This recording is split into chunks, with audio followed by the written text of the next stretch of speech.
Good morning, Ratman. I'm your host, Che, and I had to spend 6 hours on a layover in the real-world equivalent of Trench Crusade's Jerusalem, Cairns.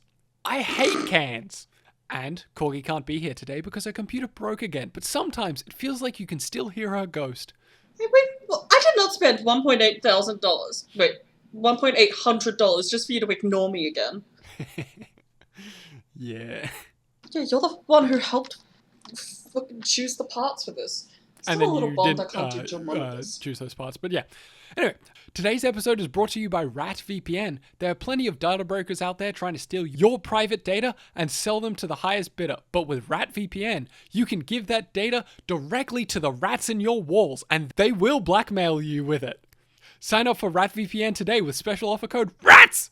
You picked the mic there. Yeah, that was the point.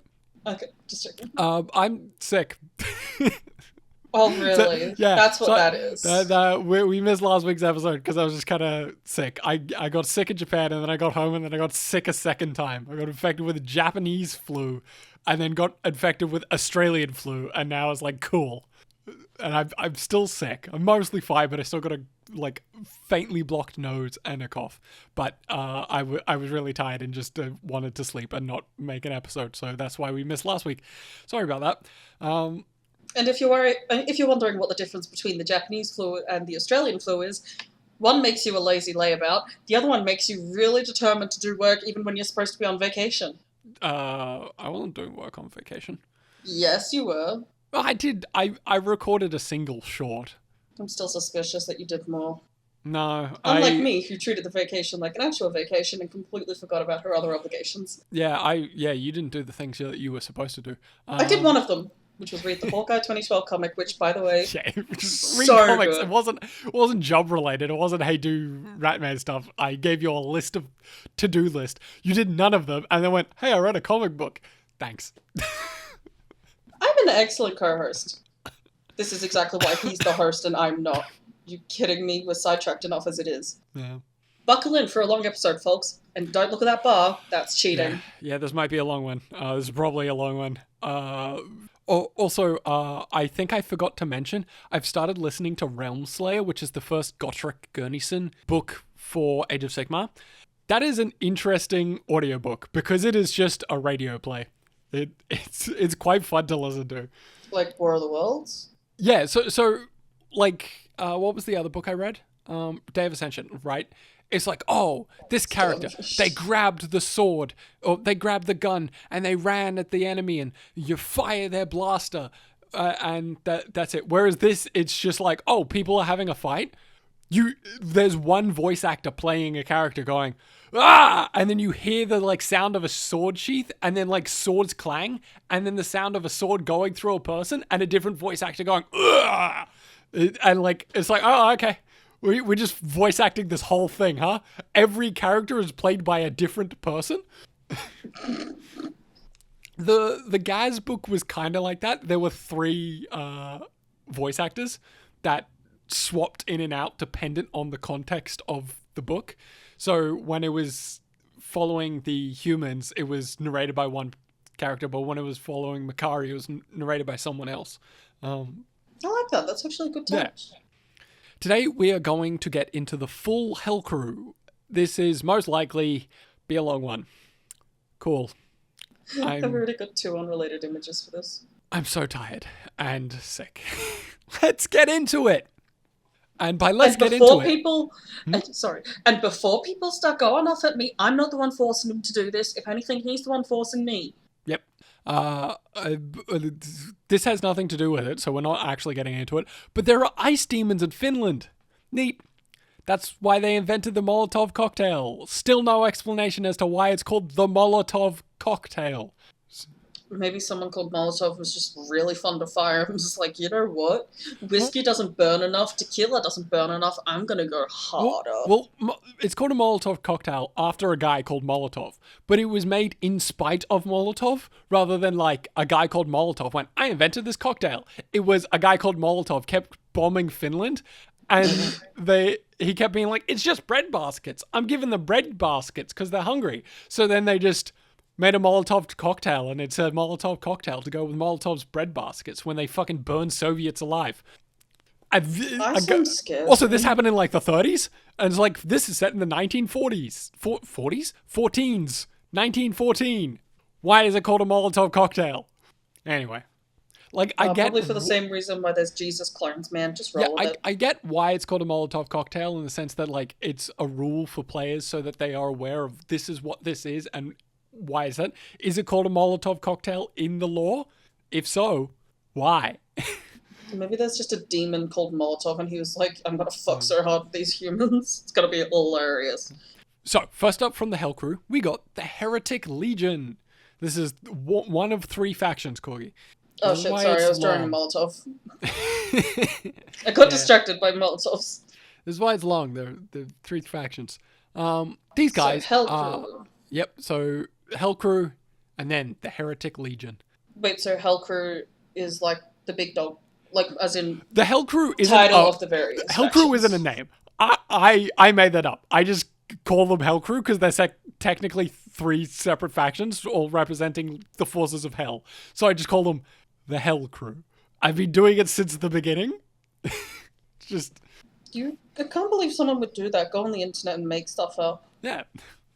So we've got the Hell Crew, and then first faction in the Hell Crew, the Heretic Legion. The Heretic Legion, really? Yeah. Are we sure this isn't Warhammer? Yep. These guys are just dudes. Except the Warwolf. That's something. The Warwolf? Yep. So, a third of people on Earth follow Hell. That's a lot of people. Here's a fun thing. The Crizzos send spies into Hell on Earth. And sometimes... Imagine being assigned to that. Imagine being assigned to that where it's like, you're gonna spy on the you're gonna spy on the president. You're gonna spy on Hell. What? Yeah. Go to Hell. And sometimes, after Hell catches them, they send their heads back that are now screaming forever, which is a funny image. Just 2 guys looking at a box with muffled screams. It's another screaming head. Well, we don't know that for certain. Could be something else. Yeah, I can make an educated guess. Well, there's only one way to find out. No, don't. Ah! Yeah, you're right. It was a screaming head. I just think of the episode of Gravity Falls where it's like, you did good, kid. Here, have a screaming head. I watched all of the first season of Gravity Falls in a very short period of time and then just went, I really like that. I will never watch the second season. And I haven't to this day. Wait, you didn't like the first season? No, I really liked the first season. And then I just had no desire to watch the second season. Anyway. So the spies that do come back tell them of all the fun things they do. Like throwing their firstborns into the flaming mouths of statues of Baal. Which I think is what Games Workshop did. And still do. Yes, actually. Yes. That's a really funny joke that you don't get. Nope. I do know what Baal is, though. Anyway, that's more of a Moloch thing. Like, there is evidence that the Romans accused Carthage of sacrificing children to Baal. However, Leviticus is specifically like, hey, don't fuck with Moloch. Fuck Moloch. Wait, Leviticus isn't from the fucking Bible? Yes, Leviticus, the section of the Bible that outlines the laws of what you can and can't do, specifically has a section that's like, hey, fuck Moloch. He kills kids, unlike me, your Lord God. I would never kill kids. Certainly not to prove a point, and we certainly wouldn't do an annual celebration of the time I killed a bunch of kids. That's not something I would do. Don't fuck with the guy who kills kids. But we will worship him. Also, I was checking Leviticus to get what it said right, and there is a part that is just like, fuck wizards! It gets quoted later on in the, when I was reading the lore, the wizards come up. It specifically quotes the section of the Bible that's just like, fuck wizards! Yeah, that sounds like the Bible. Yeah, it's also fair. Fuck sounds wizards. like a Job thing. Yeah. No, it's a Leviticus thing. Because it's the laws. The laws are like, hey, fuck wizards. Don't fuck with wizards. Anyway. Someone definitely got turned into a wizard. Not into a wizard, into a frog by a wizard. Yeah. They also sell flesh in the cannibal markets. Oh, good for them. Yeah, They're human flesh. industrialists. Obviously, in the cannibal markets, they sell human flesh. People also are worshipping the golden calf. It's a Bible thing. It's a false god set up by Moses' son to stall time while he is chatting with God about laws and shit. Leviticus. They are also cutting off layers of skin and offering it to the idol. And also, quote, inverted pyramids and towers plunge into the depths of these cities, built of iron and black stone. Within these pits stand sacrificial altars where weeping captives are slowly sliced to death over agonizing days and weeks with wicked knives made of infernal basalt. Neat. And also, quote, cathedrals to the princes of hell hang from great arches of volcanic stone. Which is a very cool visual image. Just a hanging Notre Dame. Corgi, draw that perfectly. Like a perfect recreation of Notre Dame. Hanging. Upside down. Not upside down. Hanging from a pillar thing. Best I can do is go fuck yourself. Okay, I'll accept that. They Saint Peter a bunch of people. That is being crucified upside down. Yep. I knew that one. Yeah, because we talked about it. Or no, have we? I talk about it, but I don't think you were in those episodes. They also got flesh. I drew for those. Oh yeah. Yeah, I know you drew for them, but you weren't like there. We didn't talk about it. You just heard me talk about it. Yeah, anyway, they also got flesh foundries. That being factories made of flesh and metal, not factories that make flesh. They just make weapons. So many weapons. Yeah, well, God forbid the demons have a hobby. Yeah. So becoming a soldier in the Heretic Legion isn't so easy as, fuck it, I'ma kill God. They have As we've all hoped. Yeah, they have to prove themselves by going on a pilgrimage to the gates of hell, a place that even leagues away, it burns your body and spirit. What a stupid measurement. Fuck leagues. Corgi, you want to know how long a league is? 1,000 yards. No, it's somewhere between 1.5 to 4.9 miles or 2.2 kilometers to 7.9 kilometers. Stupid! Also, if you're measuring a league on sea, it's how far a cannon can shoot from the land. It's not a number, it's just how far a cannon can shoot from the land. That's so a league. Is literally just cannon. It's the range of a cannon. Mass times velocity equals league? Yeah. It's a stupid measurement. So, the burning, right? Unbearable. And the road leading to the gate, lovingly called the Valley of Tears, is filled with mounds of charred bodies of people not quite dead, just chillin' in blinding pain because they weren't evil enough. And they will remain there until Judgment Day. If you make it within sight of hell, congratulations! You are now branded by the devil lord that claimed you, and you get to take unbreakable vows binding you to darkness for all eternity and damning you for all eternity, which, yeah, tracks. A lot of eternities. Yeah. It was like fucking demons and shit.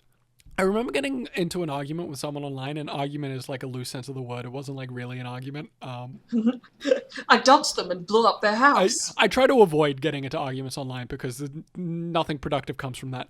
But someone was just like, "What? Why do people just join like the demons and shit? Like, I don't understand. Like, it's hell and pain and stuff." And I'm like, again, having read the Bible, they kind of make a big deal about the fact that Satan and demons in general really good at convincing people. It's kind of their whole thing. They're like really good at it. Specifically, there's a section in the Bible that's like Satan will appear as a angel of light. So you will, this beautiful light will come and be like, I'm an angel. Do this thing for me. And you go, man, fuck an angel. Yeah, fuck yeah, I'll do that. And then it's like, it was Satan the whole time. Whoops. Like, and like, they don't lie so much because their goals are different. Like, when Satan was like, hey, Jesus, I can save you from dying on the cross. He's not lying. He's telling the truth. He can save Jesus from dying on the cross. The point is that if Jesus doesn't die on the cross, people aren't saved of sin. So, like, it is beneficial for him to do what he says and not lie. And, like, to go to someone in a city and be like, hey, dude, if you open these gates, I will turn you into Superman. They're going to go, oh, okay. and they'll turn them into Superman. Because now you've just killed 100 million people for one Superman. And that Superman is now on your side. It's beneficial not to lie. It's beneficial to actually help the people and do what you say you're going to do. But sometimes they're absolute shitlords and they don't. And we'll get into that a bit later. Sometimes they just go, hey, I lied. But a lot of the times, demons in mythology don't lie. They say they're going to do a thing. They do it. You said you'd stay away. I lied. Moral of the story is, if you're going to trust someone, don't trust God, don't trust demons, trust rats. Yeah, trust us. the rats. We would never leave you astray. Lead you astray. And do you know why we would never do that? Because we're not we're smart already enough. Everywhere. That too. Remember, leave an offering of cheese outside every single mouse hole. There's no mice in them. We ate those long ago. Here's a thing I found and didn't really know where to put it, but here's a quote. This is a really fucking long quote, by the way. For heretic leaders, the choice of a patron is literally a matter of life and death. Each member of demon nobility vies for talented followers to carry out their will and enhance their prestige within the infernal hierarchy. An ambitious heretic priest planning an expedition must weigh carefully which patron to throw their lot in, and select a master from a bewildering cavalcade of earls, marquises, dukes, princes, and barons of hell. Each offer unique powers and gifts to their followers, in return for unquestioning loyalty and obedience in all things, no matter how foul the deed is the patron demands. Each devil dreams of one day storming the gates of heaven. Anyway, here's one of the patrons, Sug... I'm not gonna lie, when you said patron, for a small, tiny little second, my brain was like, you mean like a Patreon supporter? No. And now I'm just imagining, like, Patreon for demons. No, I sent you this one last night because I was like, holy shit, this is really fucking cool and I want to send it to Corgi. Oh, that and then one. I decided to just chuck it in randomly in the script. Because this one picture is is really fucking cool and this is the only reason I'm talking about it. It's so Scorn energy, but, like, cooler. Anyway, he's also like, Scorn is just the works of H.R. Giger. Anyway.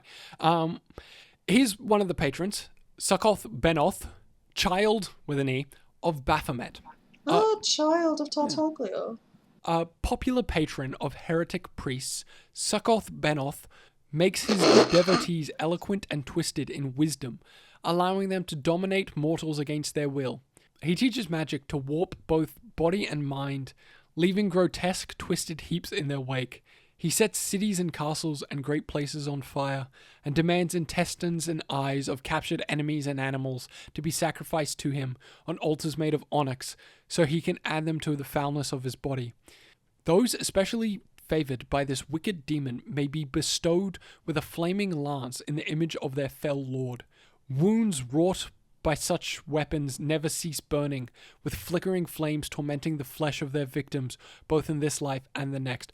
So yeah, the only reason I talked about those was because I wanted to show the art, and that's why most of the information I added was just verbatim, because it was really cool, and the art was really cool.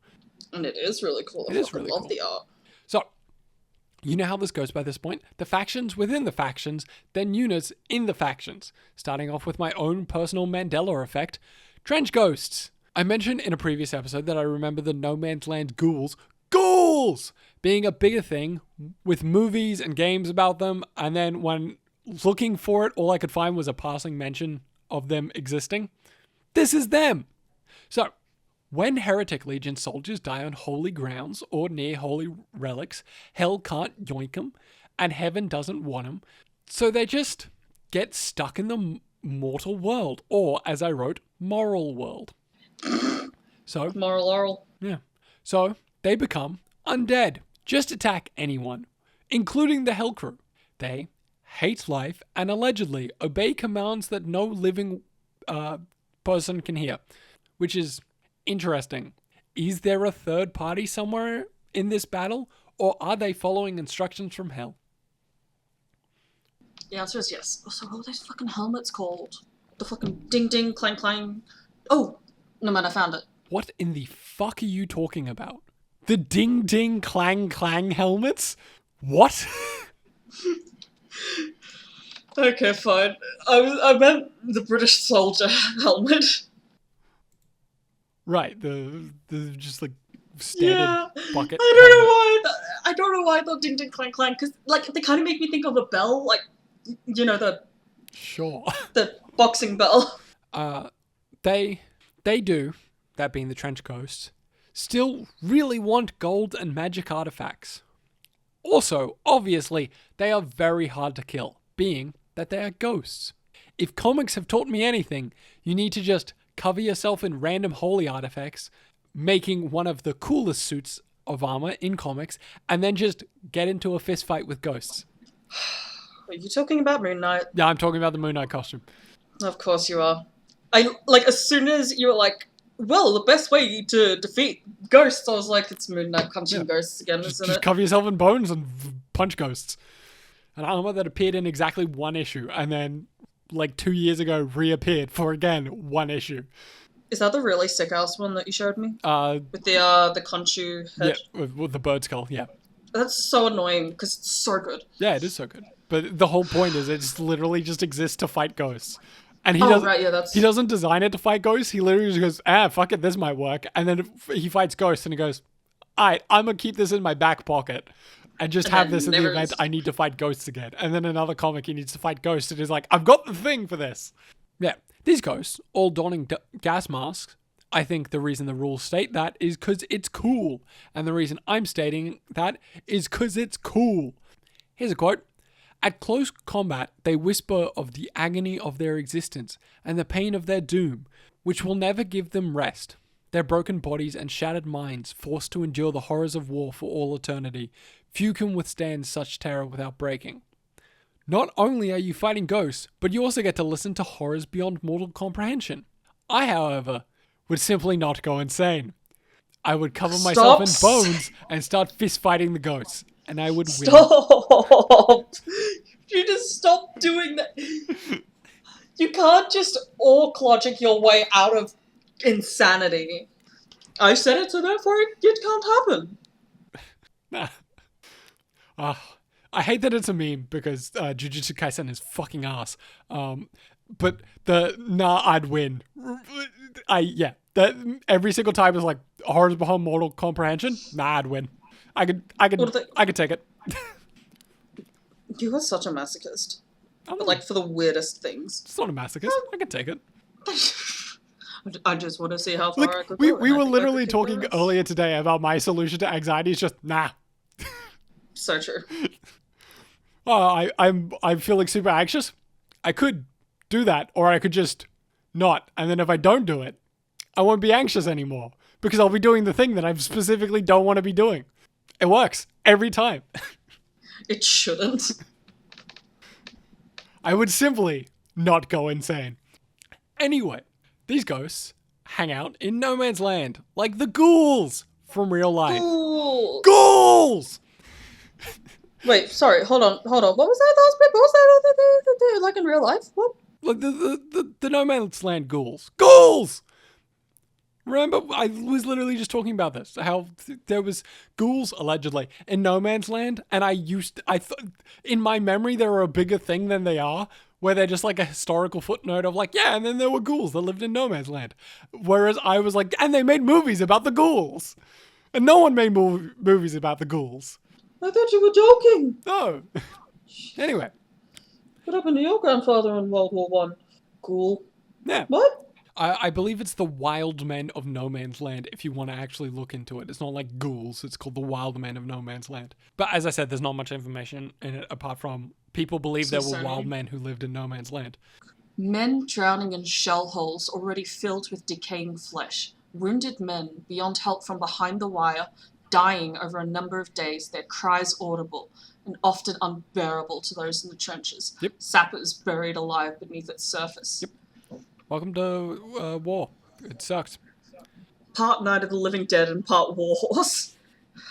Okay, that's getting filed under traumatize myself with later. They made gas masks for donkeys? Yes.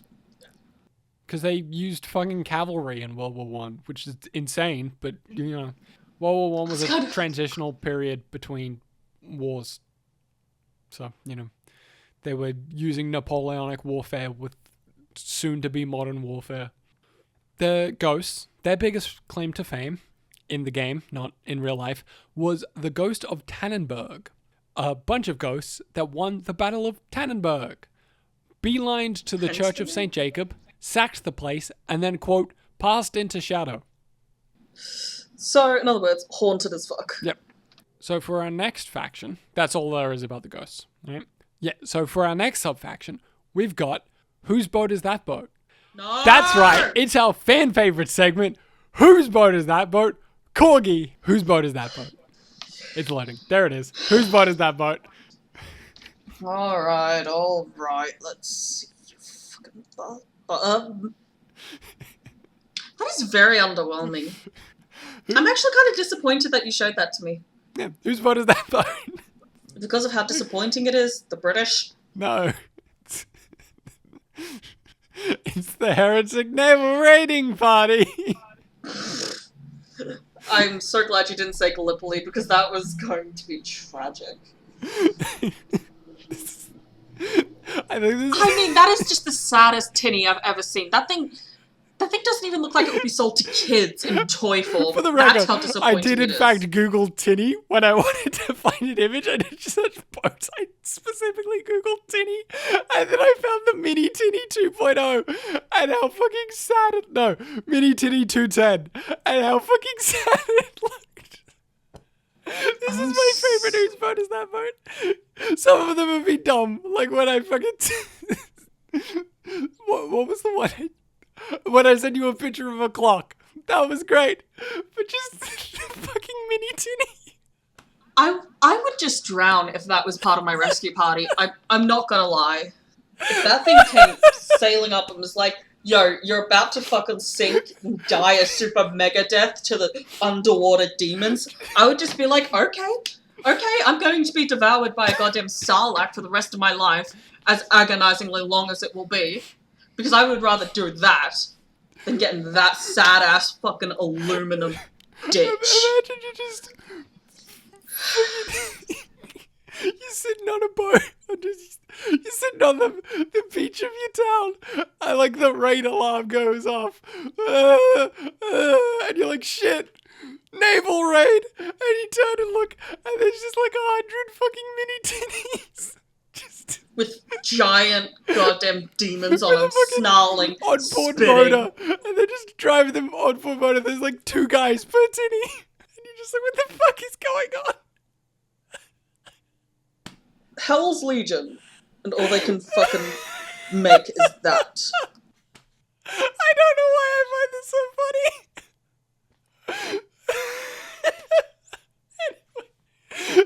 Remember when the Viking ships used to be so awesome? They had giant figureheads and like the shape of Jormungandr. And then there's just that thing, which is just the disappointment of every single father going through a midlife crisis ever. Also, I want to point out you said aluminum. It's Yes, I don't want to say aluminium, fucking loser. Yes. Look, my point is, that's the kind of thing that would be driven down the Murray. And you know how I know that? Because that's the exact kind of boat that I fucking went down on in the Murray. Don't go down on boats. Well, if James Randall can fuck houses, why can't I fuck boats? Who the fuck is James Randall? It's a GTA person that I've been watching. Okay. My name is James Randall. I'm 82 years old. Oh, is that the old guy that... fuck houses. I keep getting in my feed and I keep going, this is boring as shit. Garbage. Yeah. Yeah. Yeah. So... Yeah, but for some reason it was so funny to me. So, the Heretic fleet is a semi-autonomous group under the command of the High Captain, alongside other admirals, and they just... Oh, what boat does the High Captain drive? 2 of those duct taped together? He probably drives a tinny that's not mini. Oh my He's god, probably a in a non-mini regular tinny? tinny, and everyone else is in the mini tinny. Welcome to the naval fleet. Hold up. How much does a mini tinny cost? Let me... Do not buy a mini tinny! I'm not gonna buy a fucking mini tinny, but I want to know how much it costs. It's probably like 1,000. 3,000 max. This specific is $1,899. It also... That's too much. It comes with oars! It doesn't even come with an onboard motor. It comes with oars. All, How do you sound so disappointed? Look at it. That thing is telling you everything about it in just one all glance. the pictures. You can't fix her. Hold up. This is one of the worst fucking. Okay. This is a product photo for purchasing the mini titty. This is the worst product photo I've ever seen in my life.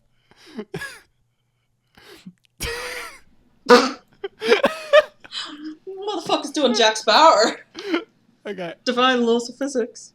Okay. So the fucking the heretic fleet just fucks around and does pirate shit, right? Yes. They show up behind enemy lines, steal shit, leave, repeat. Sometimes it's important artifacts, sometimes it's generic loot or captives, and sometimes it's just for shits and gigs to just inflict pain.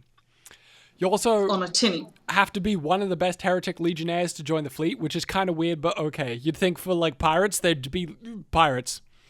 It'd be like dudes. On tinnies. Yeah, on tinnies. I can't get over that.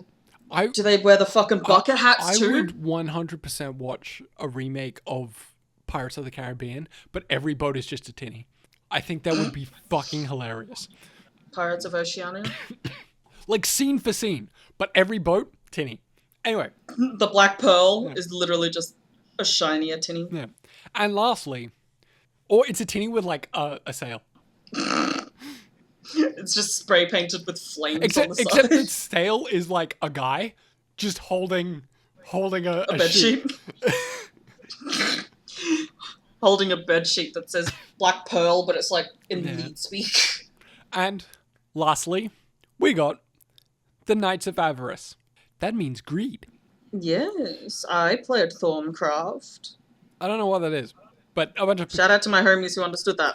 A bunch of people don't know what avarice means as greed. Anyway, so the Hell Crew, homies, that follow Mammon are called the Knights of Avarice. Avarice. And they just love showing off how wealthy they are. They are the pay-to-win cult of Trench Crusade. They have the best and most expensive equipment and the rarest of loot drops because they just buy it all. And you can't join them unless you have the money to become a whale yourself. I just imagine them like spray painting their minis Supreme Gucci. Quote, God. they are... I was going to say, they're the kind of people who bought those Supreme Oreo cookies when they were a thing. Yeah. Quote, disappointing. Quote, they are festooned. I love the word festooned. They are festooned with chains of gold and finest silks. Their armor is gilded with gold and decorated with precious stones, and the handles of their great coin hammers are made of the rarest of woods. It does look like ours, though, because it's coated in blood and hell ash. They also prefer hammers in battle so that they can break bones and not cut flesh and draw blood and poison gas or accurate guns, because everything else could damage anything of value on the poor nerds they kill. Well, at least they consider it. Then, after they win their fights, they do an emu bob through the battlefields or town, yoinking anything of value, like everything. Quote, metals from brass to bronze, silver to gold, art objects, precious stones, livestock, trade goods, rare tomes, and scrolls. And they chuck it on a demon beast of burden, so like demon horse, or cars, or slaves, and then they go into underground vaults that double up as temples to Mammon, and then they cut the flesh from the dead to sell them to the aforementioned cannibal markets. I'm just imagining that their war horses are just Tesla Cybertrucks. Nice. I hate that image. Organs get sent to the alchemists. Ooh. The medical. I'm going to just read this next part verbatim. I'm sick. I can make my life easier. Shut up. For the heretics of the path of Mammon, hoarding riches is no mere acquisition of wealth. It is their religious compulsion. Ironically, they gain little pleasure from their vast wealth, as their greed makes them continuously desire even greater riches. Thus, their warbands forever roam no man's land, looking for forgotten treasures or foes to dissect and turn into wealth, for the greed of Mammon will never be sated. Goddamn. Yeah, so there was a tiny bit more about some of the units, and I just kind of got lazy and I didn't write it because I found out about it like later, like after the fact, and it was just like, oh, that means I have to go back into my script and add it, and I couldn't be fucked. But their like special knights sell their flesh to Mammon, and they're constantly stuck in debt, trying to repay their debt to Mammon or something like that. There's a picture of their special knights, and as you can see, they don't have the skin. Skin is for rich people. Yeah. Is rich people, poor people. Oh, that's... Of course. What is it with them in the Brazen Bull? Units. Now, this isn't every unit, but just the ones that are interesting and stand out enough, which in this case is pretty much all of them, and for the other two is all of them. So, first, we got the Anointed. There are... Oh, the Anointed. Snobs. There are some freaks, when heading to look at the gate, go, fuck this, I'm gonna go through the gate. Their flesh catches on fire, rather than just slowly cooking. Only the most evil, blackest souls can do this. And the Heretic Legion love them, revere them. Quote, they are paragons of unhinged brutality, men and women of colossal vigor and unyielding devotion, having tread the accursed path to the shores of the lakes of eternal flame, where the damned wither and contort in ceaseless torment. The Anointed emerge forever scarred by the embrace of abyssal fires. These are basically just like their special forces units. Not like special forces, that's other units, but like your lieutenants and your captains and your commanders and that sort of shtick. Oh, yeah. Yeah. So. I like the jerry can gun. Yeah, there's a flamethrower, but, you know. I mean, I would expect as much, but I like saying jerry can gun. Okay, so next, we got the chorister. I don't think I can show the chorister. I also don't have a picture to send Corgi, but I do have this. There you go, Corgi. That's sort of a picture of a chorister.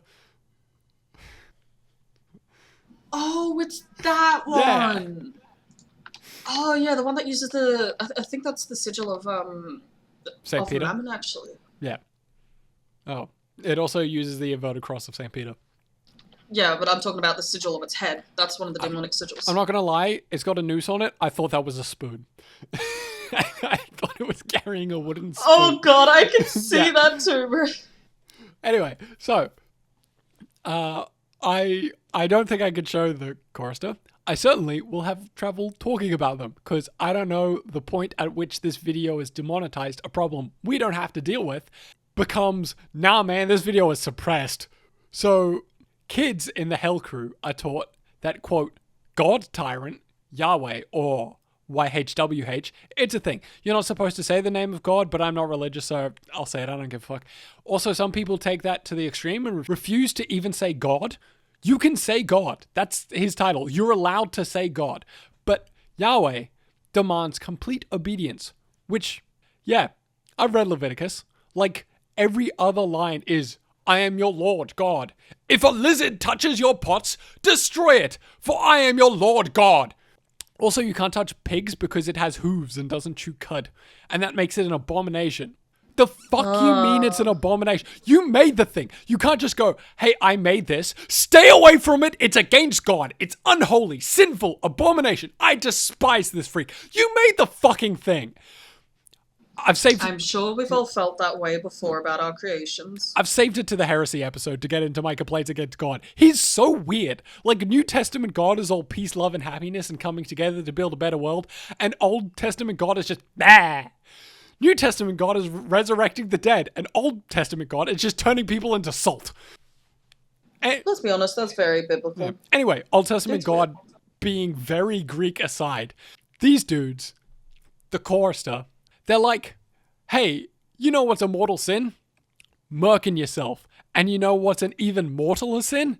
Murking yourself in sacrifice to hell. It's just a blatant insult and a small wound to God. So some people with a sonorous voice, a word I have never heard before, means imposing. Sound.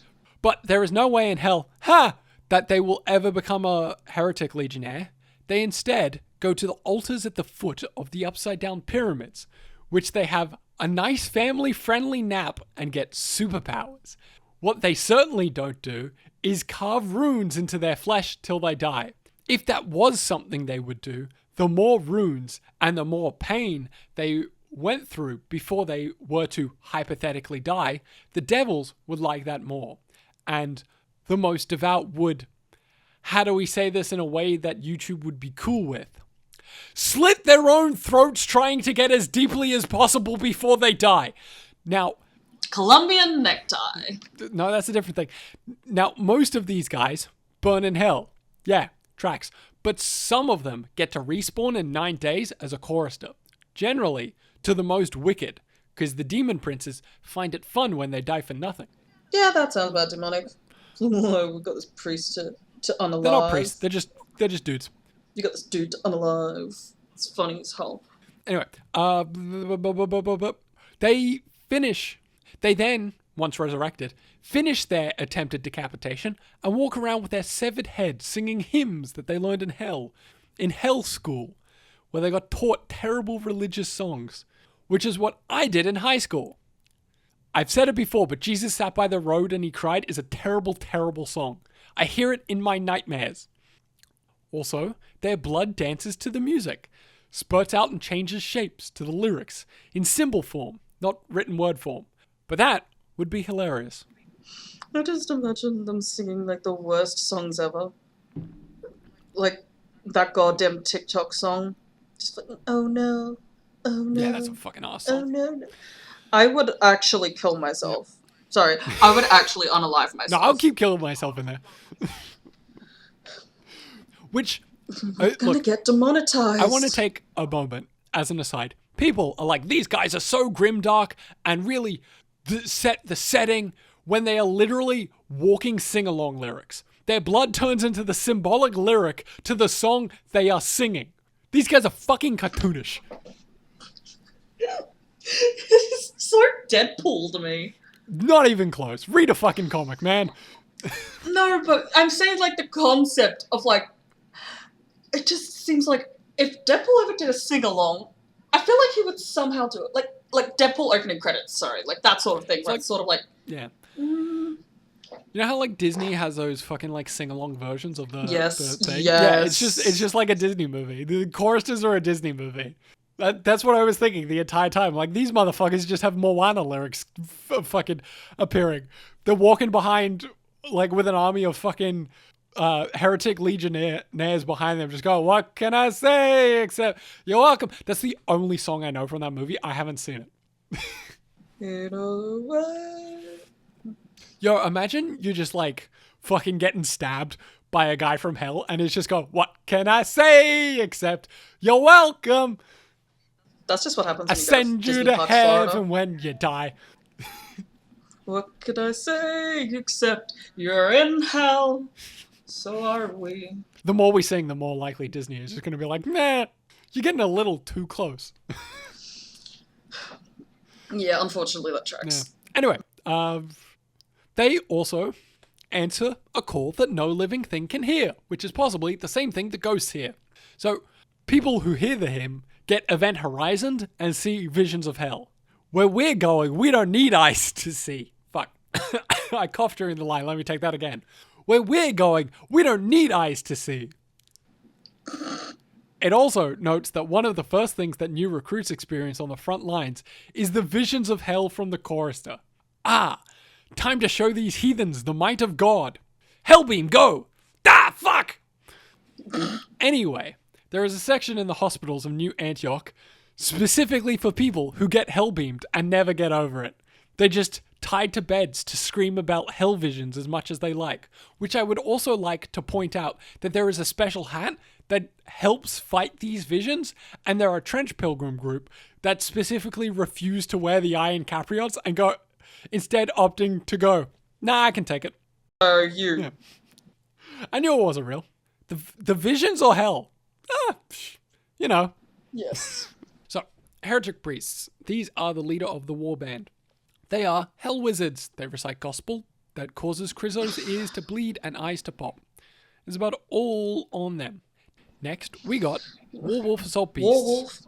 Yep. These are just animals that are captured and turned into hell monsters, given armor and sent out to break lines. The helmet is a chainsaw mouth. I've read that book. That is both hilarious and I hate that because I'm imagining bunnies just like with chainsaws on their head, like, "Rrr!" Oh yeah, those things. I saw an image of them when I was looking up, not Chorister, the other one, the Trench Ghosts. Yeah. Just to make sure I was actually drawing it right. Yeah. There totally wasn't like a 30-minute break in between this and the previous one. Wretched. These guys are pretty simple and have a bizarrely large amount of lore comparative to the Artillery Witch and War Beast. Ooh, Artillery Witch? Yes. These are just normal people captured one way or the other.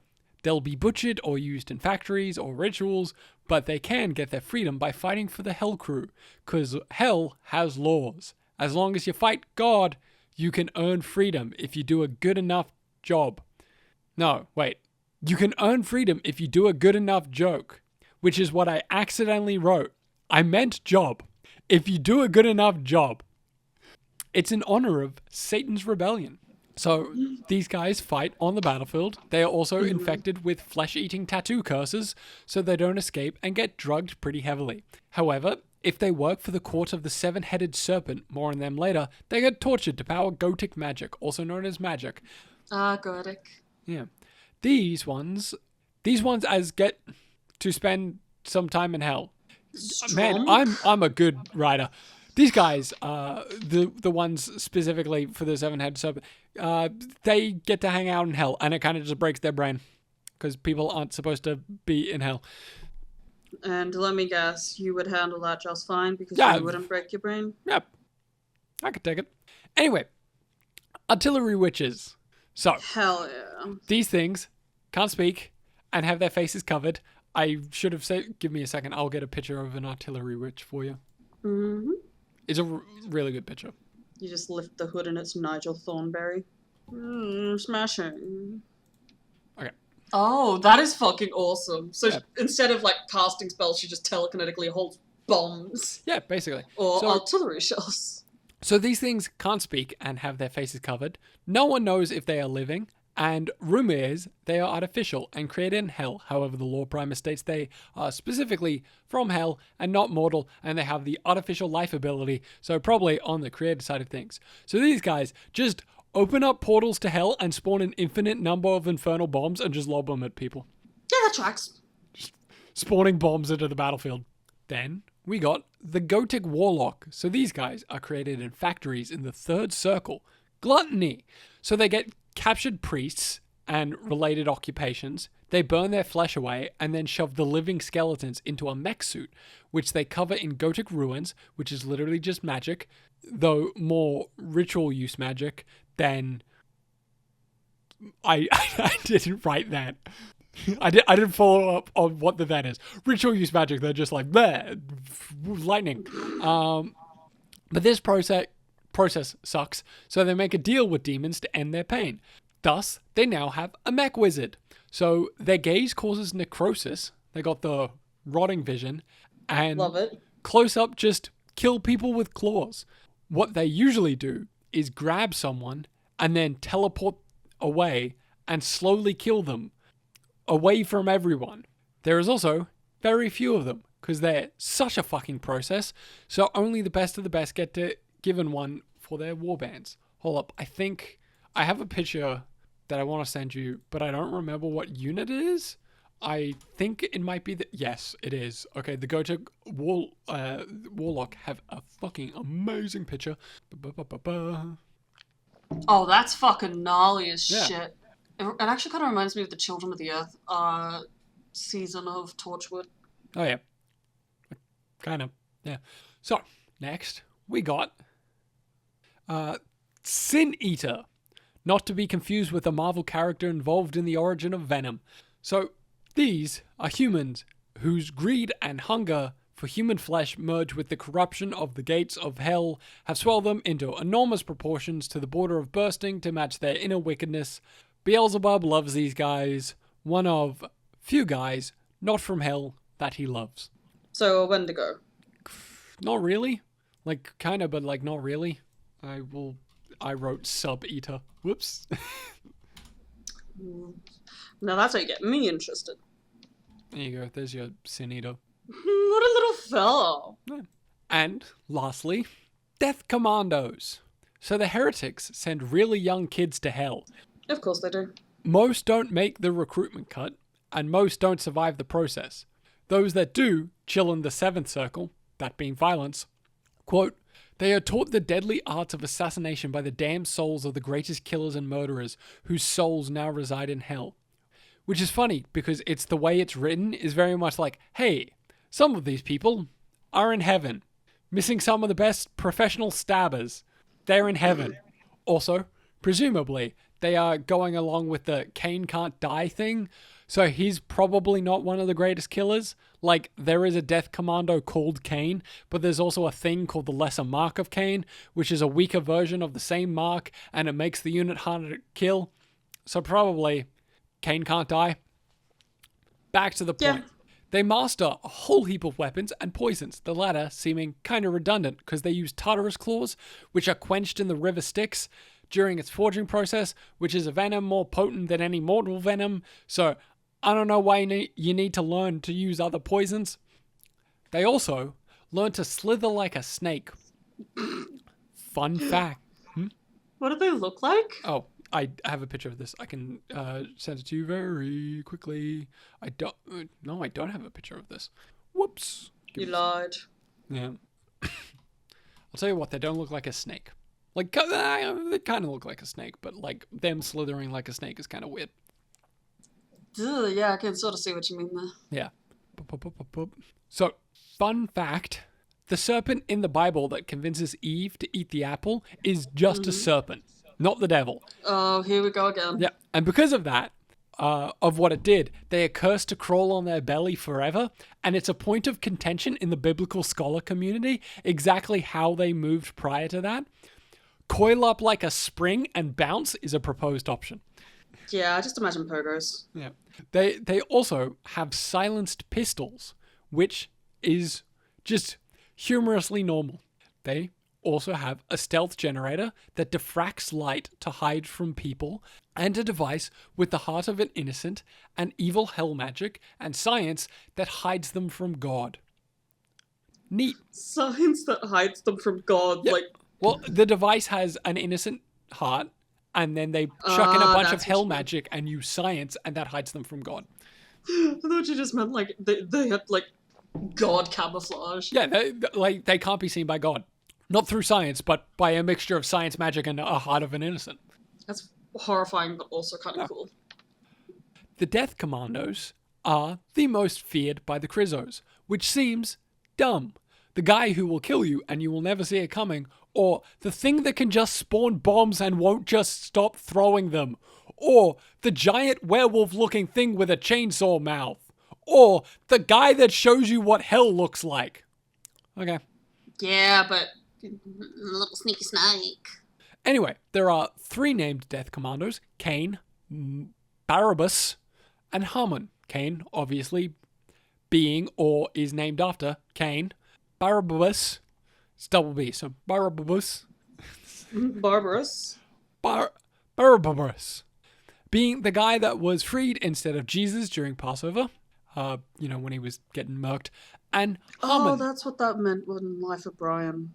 Okay, Hammon was an official in Persia that tried to have all the Jews murdered. Now, these 3 guys killed the Supreme Pontiff, the High Prophetess Ayla, and the Holy Roman Emperor in 1894, caused some problems, and gave enough chaos that it allowed the Hell Crew to attack the Levant and Europe.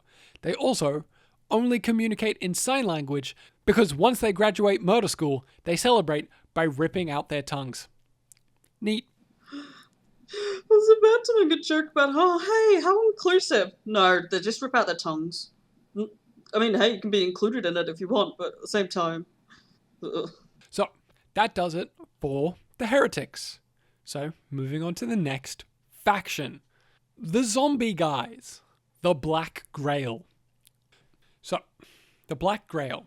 So, as we mentioned before, the Black Grail is basically their stand-in for the Black Plague. Occurred at the same time in history, but it's still kicking. Because Beelzebub, Lord of Flies, is not like the other girls. See, the other demons will use people to do their will. Dweezil will occasionally become the most powerful demon, and when he does, sends out the Black Grail. So, powered up from the 7th Circle of Violence, which is where Moon Unit hangs out, is Bugs, which he sends out, quote, spews forth a torrent of demonic hellflies, scorpions, locusts, and other infernal insects. Just a fly with demon horns. Was that written weird? Yes, it was poorly written, but so was the original text. Also, scorpions, not insects, arachnids. Anyway, the bugs leave hell and just tear through everything for 9 days before they eat themselves and the swarm stops. What does this have to do with the Black Grail? No clue. But the disease, right? Fun times. Does some real body horror shit. Turns you into a puddle of flesh. Both the Crizzos and Sultanas have been trying really hard to find a vaccination for it. Not going well, so instead they send in flamethrower tanks with holy oil to burn away any infected towns. But if they don't do that in time, zombies! They just... Sorry, second? Zombies! Zombies? Yeah, they just go out and spread disease and infect more people, but also loot valuables. Imagine getting robbed by a zombie. A rob zombie, if you will. Die. Then they put the stuff they stole alongside war trophies at the foot of idols of Frank they erected, quote, thus the cult of the Black Grail mocks the devotions of the faithful and their prayers. Is that mocking? Because other hell crew do it, and it's just worship and reverence. Not mocking, but okay. Well, it's mocking because they said it was mocking. Yeah. Yo, fucking, we're gonna start up a Patreon, and you can donate to us on Patreon as a way to mock other creators who are asking for donation. It's all ironic, guys. It's all a joke. It would actually kind of work, though. I don't like that. So, sub-factions. Corgi, this is the sub-faction section. Yes. They only have one, holding a wallet. So, we got the Dirge of the Great Hegemon. Ah, dirge, of course, meaning death song. Yeah, basically. So, the Black Grail has 2 hegemons, that being a supreme leader for those who don't know what that term is. It doesn't come up much. We got Yersinia Rex, Emperor of Pestilence, and Phoebris, the rotting bride of Beelzebub. Good for them. Yeah, they're both dead. Krizzos killed them. Cost them a paladin to do it. Engelir, the sword of heaven. But there are others. Englia? Yeah. I thought you said England for a second No, there, and I'm like, Anglia. that is certainly wrong. Sword of heaven. But there are others. Quote, with the ascension of a hegemon, the hideous powers of the Black Grail is exalted. Beelzebub grows sleek and fat, and like a magnanimous king bestowing blessings and gifts upon his favored children, Beelzebub's insidious grip over his grail thralls greatly increases. You know, sometimes you read something and you're just like, I understand these words, but I have no idea how to condense that into a more digestible, compact way. Yes. Yeah, so moving on. This whole thing makes the Black Grail move with more grace, which is certainly a mental image, and they get smarter, which in practical terms means they can use more advanced weaponry. And in return for getting smarter and moving like Baryshnikov, the homies in the Order of Fly, more on them in a bit, give Beelzebub lavish gifts. So Hegemon are just the base, are just like the fucking gatherers. We'll get there. So the Fly Knights get pretty bummed out when their Hegemon dies, because they lose their superpowers. Because these Hegemons, when they die forever. They're running a permadeath XCOM run. Unlike me, who saves scums like a motherfucker. I will reload if I lose a character because they missed a 97 to hit. Fuck you. The Plague Knights, that being... Wait, hang on. Am I cool to describe Hegemon as permadeath paladins? Yeah, based permadeath hell paladins. But also there are other hell paladins. We'll get to them later. Permadeath hell paladins. No. The Plague Knights, that being the Fly Knights, get really incurably depressed. I would suggest going to a psychologist, but okay. Quote, the ecstasy of their Plague Knights in the service of their dread ruler sinks into a deepest despair from which there is no escape. These guys get kicked out of the Freak Crew and are no longer allowed in Ekron, the city of B-Men. They're kicked out of the Order of the Fly, which do still operate. Though they do still operate and do stuff and create new zombies, but they also get depressed. That being the new zombies are depressed. Oh. And the Jeff Goldblum motherfuckers just don't stop crying blood. There was like a full paragraph describing just how sad these guys get. They write fucking songs about just how great their hegemon was, never-ending death, and the humans on the other side of no man's land can hear it, and they are baffled and confused the entire time. Well, yeah, you just heard a bunch of zombies made by bugs. Also, that's not like a Che insert for like comedic purposes. It doesn't use the word baffled and confused, but it is like the humans don't understand what's happening. They don't understand. Well, that's a bit weird. What do you think? They're singing sad songs about how great the guys were, and the humans are just like, what the fuck are they talking about? Is basically what it very strongly implies in the text. They also get so depressed, they just attack everyone, including other Black Grail groups. Basically, this never-ending funeral procession walks throughout no man's land, trying to find fragments of equipment from their hegemon to make into jewelry. Go to a fucking psychologist, guys. Jesus. That about does it for them. Units! Lord of Tumors. These guys are just nobles in the cult. Spread disease, chat with Benedict Cumberbatch, can use violence magic. Why did they chat with Benedict Cumberbatch? Yeah, chat with Benedict Cumberbatch. Sorry. Yeah, you got it. Corpse Guard. I thought that was like a movie I missed. Corpse Guard. These homies are regular human bartenders that survive the Black Grail. They become the bodyguard of the nobles, and they get to possibly, one day, possibly, maybe, just might become possibly a noble themselves. Next unit. Dog with swollen balls. That is all. Next unit. I am not going to ask. I don't want to ask. Just look up the units. If you look at the pictures of the units, you'll get to dog with swollen balls, and you'll go, yeah, okay. And then you'll... I do not want to Google Trench Crusade dog with swollen balls. So, next, Grail Thrall. These are the zombies. They just get infected zombieing around. Oh, you weren't kidding. Yeah. Oh, did you look up dog with swollen balls? No, I just looked up dog and I see something that looks like it would have swollen balls. Like that looks like swollen balls dog with to me. swollen balls. Now, so the Grail Thralls are just infected zombieing zombies. There is, however, a variant named the Fly Thrall. These ones have giant flies stabbing them with their proboscis, which gives them more mobility, but less pain tolerance. Now, Jesus Christ, these are horrifying. Yeah. Now we got the Amalgam, a pile of corpses described as shoggoths. Oh, that's what that is. Yeah, I think I have a picture of an Amalgam. Yeah, there it is. I mean, it seems like I almost sent that picture to my wife. Yeah, send it to her out of context. Yeah, there you got your Amalgam. I don't like it. Yeah, pile of corpses described as shoggoths. If there is enough corpses, doesn't even need to be human, and they're all infected with the Black Grail, they might become an amalgam. Yes, those are... An amalgam? Yeah, amalgam. You're saying amalgam. Yeah, I just say amalgam a lot, and I know it's wrong, and then I correct myself, and then I just go back to saying amalgam. Anyway. Okay, but side note, if Trench Crusade ever somehow managed to get a deal with Marvel rivals, I would kill for a Plague Knight Moon Knight. Yeah, that's never going to happen, but okay. I could hope. No, you shouldn't. You're an idiot if you do. Che, we already know I'm stupid. Yeah, so if there's enough corpses, they might become an amalgam.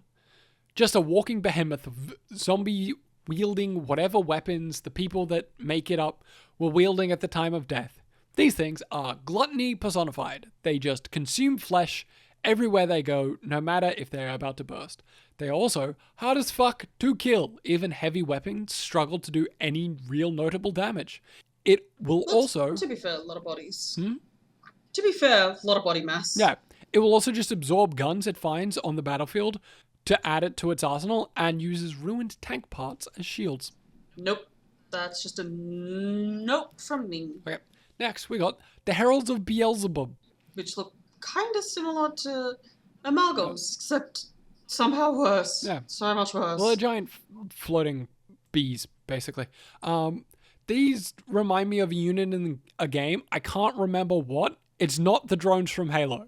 They are giant. The Rat King from Last of Us 2? No, it's basically a fly unit that shoots at you from a distance, and it's the most annoying fucking thing because they actually have like notable health. Like from memory, the enemy units don't have much health and they're pretty easy to kill, but the fly units actually have like a solid amount of health, and they'll just sit at the back and they shoot you, and it's really fucking annoying. Unlike the drones, which die incredibly quickly, they just come in large hordes. I'm sure someone in the comments will know. Maybe. So they are giant flies grown in hell specifically to spread disease, and sometimes people merge with them when they are infected. The human part of Gross. them are still conscious, so that's horrible. The human part is also slowly consumed. They also function as squires to the fly knights, which is funny. Their constant flapping creates a drone, like auditory drone, that functions as a terrifying weapon against mortal morale. Fun fact, the only ever hallucination I had that wasn't shadow people brought on by severe sleep deprivation, I was in class and then a fly landed on my leg and it turned into thousands of flies that were slowly engulfing my legs, and all I could hear was the beating of 1,000 wings. It sucked. I went home and slept for 18 hours. They also have worm guns that shoot sentient bullets that find gaps in armor and infect the people shot. No, don't move on too quick. Don't move on so quickly. What the fuck? Do we have time to unpack that? It's literally just, I didn't sleep for like 2 weeks. I did sleep for 2 weeks, but I slept like 2 hours a night for 2 weeks. And then I started fucking hallucinating. Maybe don't ever do that again? Yeah. I haven't. But I was also just like really busy with stuff, and I just didn't have the time to, like, I would finish, like, and it was like, well, I got like 2 hours to sleep. And then I would sleep, and then I'd get up, and then I'd go do the thing that I needed to do. And that sort of ran for 2 weeks until I started hallucinating. Yeah, that makes sense, but it's so Jesus Saw a lot of shadow people as well. Hatmen? No, just shadow people. They didn't have hats. Yet. Anyway, so these zombie warbands are led by the Knights of the Order of the Fly. Order of the Fly, Yeah. which is Beelzebub's personal army, personal council. Sort of, yeah. So it assumes so. Yeah, so they are weirdos who willingly embrace the Black Grail, because much like Bilbo, they hate all creation and wish to see it end in plague.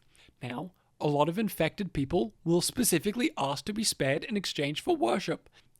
It's only the destroy everything guys who are granted it, most of whom are secret killers, and all they want to do is be public killers, just stabbing everyone in the open.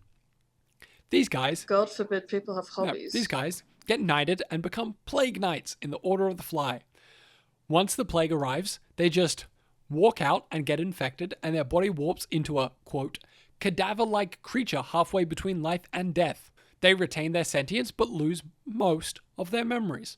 These guys get promoted the more creatures they warp into some unrecognizable monsters.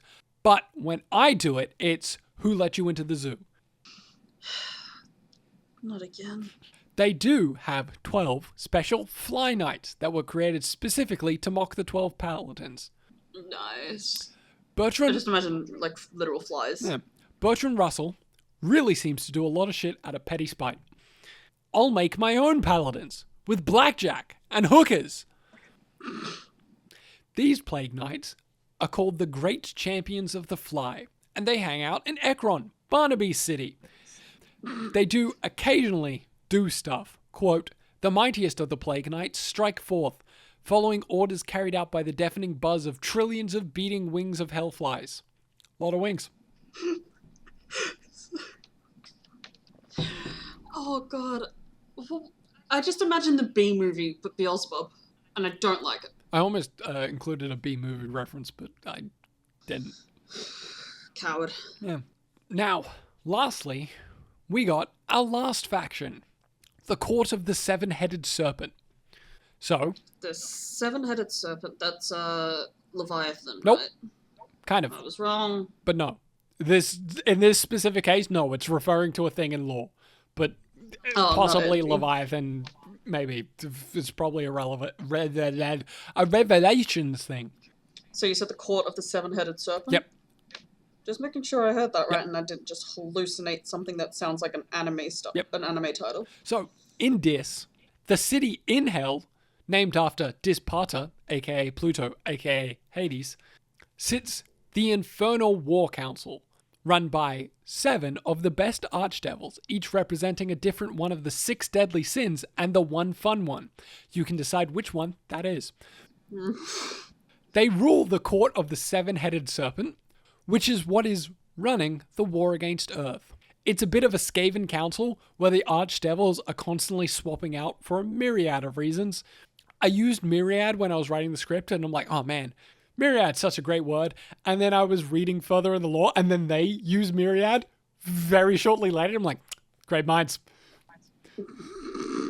Sorry, I've recently re-binged Hell of a Boss, so when you said the Court of the Seven-Headed Serpent, I just thought of the episode Mastermind. You say that like it's a show that I've watched when you know I haven't watched it. No, there's like I'm saying the episode name for those who actually have seen it who might know. I doubt it, but point is, you say that and my brain is like, oh yeah, so it's Satan, Beelzebub, Mammon, Asmodeus, fucking some of those Leviathan. Are here, but like not really, but like some of them are here. Anyway, they are constantly building statues of themselves, which are then torn down and replaced by statues of the next demon that takes their place. My dog will not stop barking. Mammon, though. Okay? Yeah, probably someone walking past the house. Mammon, though, he's held the position of head of greed for the entire Great War. Quote, other positions that have seen a bewildering parade of dukes, marquises, margraves, barons, and baronesses, paramounts, princes, lords, ladies, earls, and myriad other high nobles that make up the infernal hierarchy. A lot of people. Almost as if that's a court. Yeah. Wild. Well, it's a court of 12 that's Skaven. And that's 13. Court of 7. Yeah, man. yeah. It's I was thinking Skaven, but the 12 councils are the one for the Great Hall Run. It's a court of 7. And then the hierarchy is constantly changing because, like, you know, they're fucking backstabbing each other. Who currently sits there? It's constantly changing. The only one that is permanently there is Mammon. And he sits in greed. Well, yeah. Same with Yeah. Hell of a Boss. So, Can't believe Trench Crusade ripped off Hell of a Boss. Anyway, they operate on a majority vote and very rarely pass anything with but the slimmest of margins. It's also super easy to make so many enemies that they rip your wings off and demote you to the lowest rank and you have to climb up the hell ladder all over again. Just like real life. Yeah. Beeblebrox is by far the most powerful gluttony devil. However, doesn't bother with the council because he has his zombie plague, and so the gluttony seat is usually taken by other nerds trying to reach a fraction of his power. That tracks. Yep. Is this one voiced by Kesha too? I'm not going to justify that with a response. So, thank you. The court warbands were the first warbands to strike out once the gates of hell opened. But these days, they try to avoid sending out a large force so that most of the people who die are humans, just to spite God. And also the corruption and death of mortals feeds the devils and they grow in power. Whereas if it was a lesser demon, it does fuck all. Here's a quote. The missions of the court against the faithful do not follow the same logic as one immortal commander might have. A mighty praetor could strike at a militarily insignificant village only to kill a newborn future saint, betray their own mortal followers by suddenly falling upon some unsuspecting heretic settlement, and even clash with a warband of a rival head of the Serpent. The wise do not question the motives of Hell's rage, and heretics accept these occasional attacks against their forces as a fitting judgment for their lack of success in the war against the faithful. Sorry, against the faithful, like, was that a ... That was just a full stop. Oh, it sounded like you were about to say more, so I was like, okay. Okay. So, we got units, right? Mm-hmm. I have pictures for all of these. This is what I remembered to save pictures. Let me find it. We got the Praetor. Praetor. Yep. Spelled exactly as how I think it is? Maybe. Praetor. Yep. The Praetors are commanders and magistrates, also known as bureaucrats, that run small little sections of hell for much more powerful devils and demons. Most humans who see these guys and actually survive think they have borne witness to the devil himself, but that is not the case. they have borne witness to a child of a devil who fucked an animal. That's literally the law. Because of this, they aren't able to get promoted unless they are a real particular Erebus. In which case, yes, they can get promoted. So, these guys have 4 faces, like their angel parents. You know, fallen angels and all that. But in their birth, the midwives of Lilith rip their human face off as a fuck you. You don't get to be angelic, but also they mock the Trinity, aka Godhead, 3 representatives of... Yeah. Also... The Holy Trinity. Yeah. Also, each face has an independent thought and speech. So there is definitely a Ghidorah meme thing going on there. Corgi, draw that. I'm drawing Hermes Conrad. Why? Praetor bureaucrats. Right. And then draw 2 other Hermes Comrade heads, but one of them was really dopey. So... Barbados. So, they have wings that have the likeness of the animal their parents fucked, which, when they kill people, it spews up blood, which they can, in turn, use to power magic. They also... Hold on. You said that they get wings based on the animal that their parents fucked? Yeah. What if they fucked a wolf?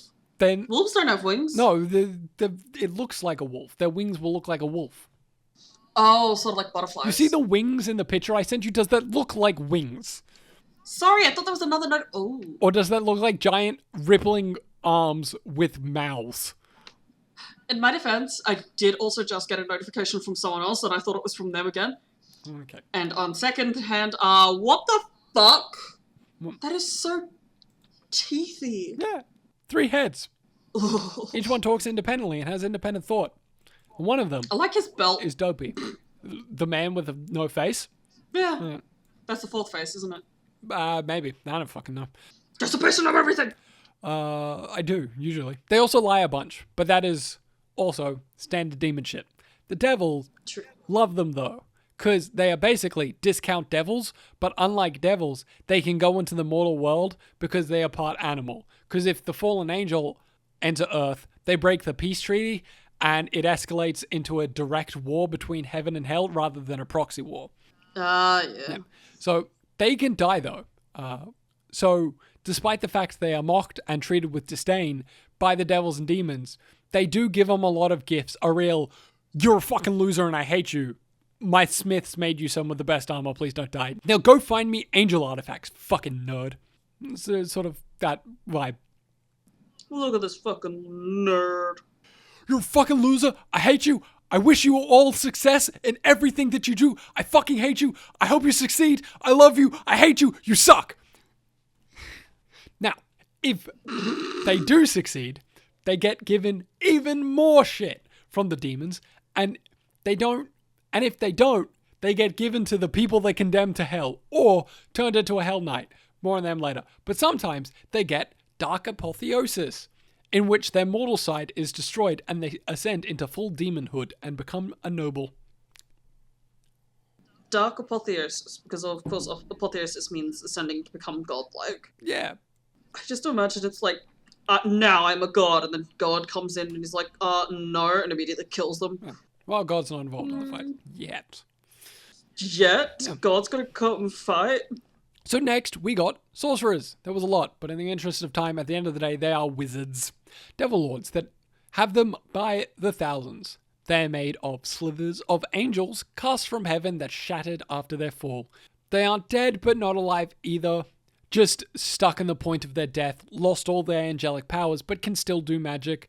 They use magic they find written in tablets on the top of mountains in hell. They need to use soothsayers, and then when they do find out where it is, it takes them ages to get, like possibly centuries, but thankfully hell operates on a Jeremy Bearimy timescale. Here's a quote. Love that reference. When the expedition reaches the appointed mountain, the sorcerer must climb to the top alone. The mountain's crown is ringed with standing stones that hum with a coiled power, and above the stones, a great pillar of smoke hangs like an abscess in the sky, and fell voices whisper from it. The sorcerers enter the ring, praying to his dark masters that he will return with the prized tablet. Then, the presence in the smoke judges them. Most are found unworthy, and the tablet melts their body over 7 years, draining its tarnished divinity to enhance the spells inscribed in the tablet for a more worthy sorcerer to find. That's both awesome and horrifying. Also, the reason like the tablets are on top of a mountain is because Moses got his tablets on top of a mountain. Yeah, It's kind of like hey, fuck you, God, fucking, we're doing what you do. I like how the demon you sent is doing pretty much all of the sigils of the main princes. Sure. They then translate the magic tablets, and sometimes they just explode and destroy everything in the surrounding area. They also have no consistent appearance. Each sorcerer specializes in the magic of a sin and adjust their body so as to best cast their spell in which whatever form that takes, though all of them float. They float now? Yeah. They float now. I like the idea that there's a lust spell that's just like clothes full off. Have you ever seen the clip from it's not a great show, but it's got some great moments. Extras. Ricky Gervais. No, but I was just thinking of Bruce Almighty with Jim Carrey, where he literally just flings his clothes off. He's got a scene with Patrick Stewart, and Patrick Stewart's pitching his new movie. Like he's come on with a movie script, and he's like, "Well, I'm like my character Professor Xavier from X-Men, in which I have mental powers, but in this I can have telekinesis." And, I'm wheeling my wheelchair, and there's some hot women, and they're in trouble. And then their clothes come off.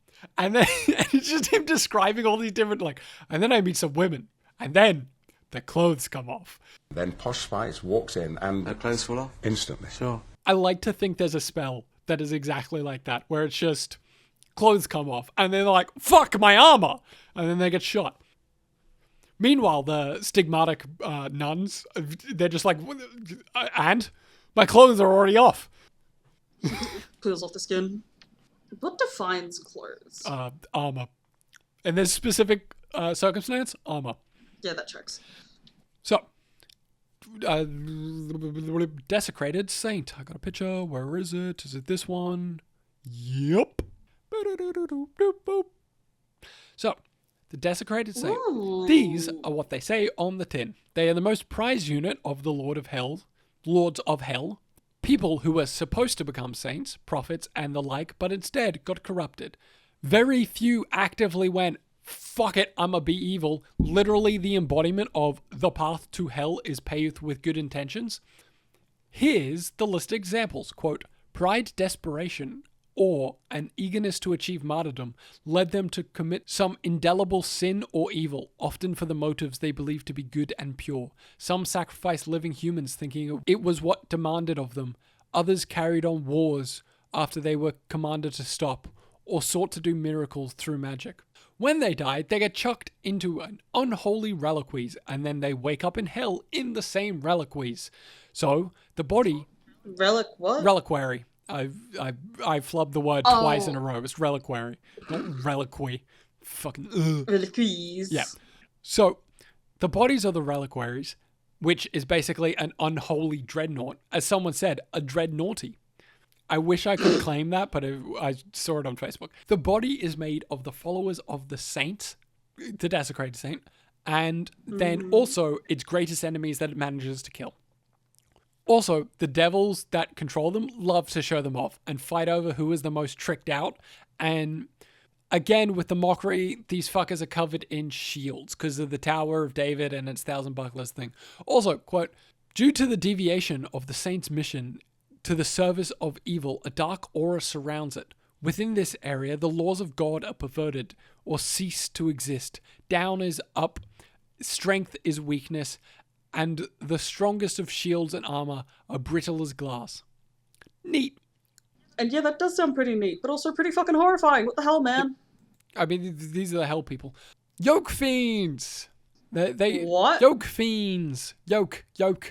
Like, yoke. Fiends! They bulls. They are, quote, the twisted stillbirths of cursed devils. I sent you a picture, but it's still processing. Oh my god. Yeah. They are bred with actual bulls and cows. I misspelt that and spelt bread as in like the food rather than bread as in BRD. Nice. So they are bread. You eat them. And they are mostly used for building shit and just general labor in hell. They do have a shard of divinity because they are the children of devils, but they also lack any intelligence, so they just kind of hate uncorrupted creation, but don't have the intelligence to like know why. They're just gonna be like, human, I hate it. And then, yeah. These guys are cool. Not the Yoke Fiends, the next ones. Hunters of the Left-Hand Path. Oh god, that is just straight Bloodborne Yep. meets... That's Bloodborne meets Assassin's Creed meets, what was it, Darkness 2? No, not Darkness 2. The So they do... Prototype. Right. They do wizard shit to see the future. They use our old friends' ley lines in hell to find shit in hell. Mostly old shrines and ruins. Why? So they can make offerings to beings that even the archdevils have forgotten. Your old ones, if you will. Yes. They do some weird shit to turn their left arm into a bow and then fire arrows made of their own blood. The arrows can do whatever the fuck they want them to do, including see visions of their own death. Not like the hunter, but like the hunter can shoot someone and the person that gets hit with the arrow doesn't take any damage. They just see how they die. Oh god, so it's a mindfuck. Yeah, neat. Anyway, they wear the skin of an oracle animal from hell. They kill it, but the eyes are still alive and now function as an oracle for the hunter. Again, neat. When war were declared, the devils will call for assistance of the hunters, and sometimes, just sometimes, they show up. They prefer to be on their own in hell. And I don't like the cape. you don't like the cape? No, I just realized those are like All the eyes? clouded eyes. Yeah. So, when they are on Earth, they use ley lines, again, to navigate no man's land.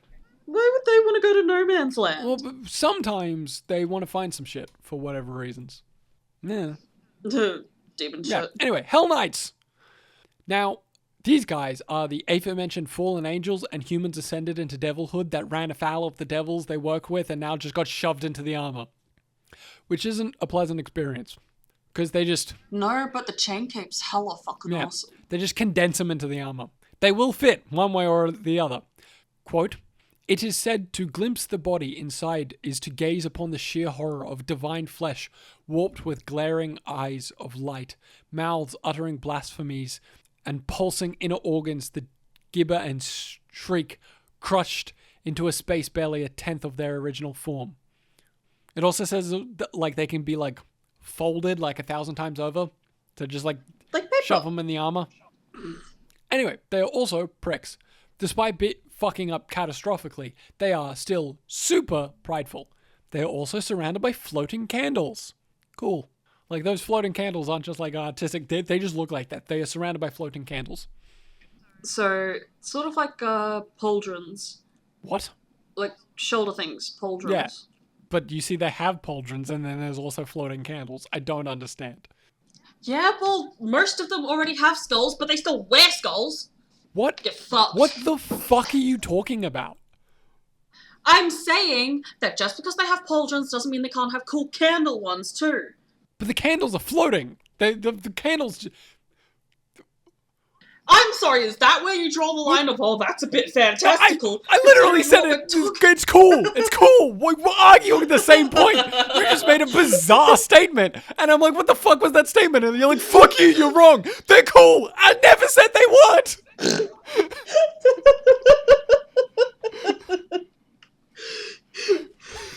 Oh, fuck. My deaf ass was hearing things. Stupid. Yeah, well, so are you. Come to Good Morning, Good Ratman. morning, Ratman. A podcast where two people argue with each other trying to make the same point to each other. Oh, fuck. You're wrong. This is cool. No, you're wrong. It is cool. Anyway, fucking pit locusts. So, No? these are straight out of the Bible. No! No. Uh-uh. No. These have the least amount of artistic interpretation to them. So these are straight out of the Bible. The lore on them even opens with the quote. This is the quote. Also, this is not this is not from the book. Granted, the book condenses it a little bit. It cuts out some chaff. But this is from the book of Revelations in the Bible. And there came out the smoke, locusts upon the earth, and unto them was given power, as the scorpions of the earth have power. And the shapes of the locust were like unto horses prepared for battle. And on their heads were as it were crowns of gold, and their faces were as the faces of men, and their hair as the hair of women, and their teeth as the teeth of lions. And they had breastplates, as it were breastplates of iron, and the sounds of their wings was as the sounds of chariots, of many horses running to battle. No.